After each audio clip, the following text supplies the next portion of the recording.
今天来分享一个非常消暑的汤谱——荷叶冬瓜汤。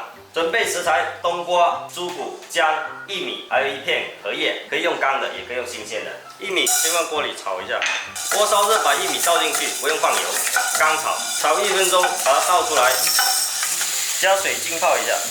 猪骨下锅焯一下水，猪骨焯水1分钟，把它倒出来洗干净。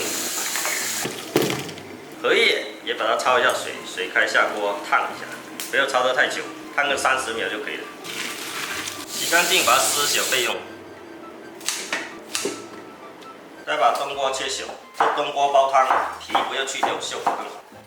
处理好的猪骨放到砂锅里面煲，还有薏米，丢几片姜，盖上盖子，先煲40分钟。汤已经煲了40分钟，看白蓬呢。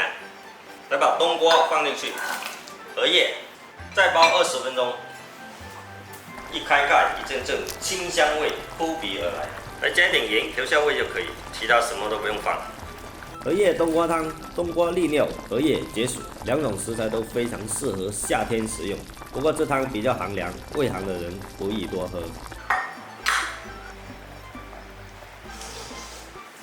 哇，不错，味道好极了，爽脆。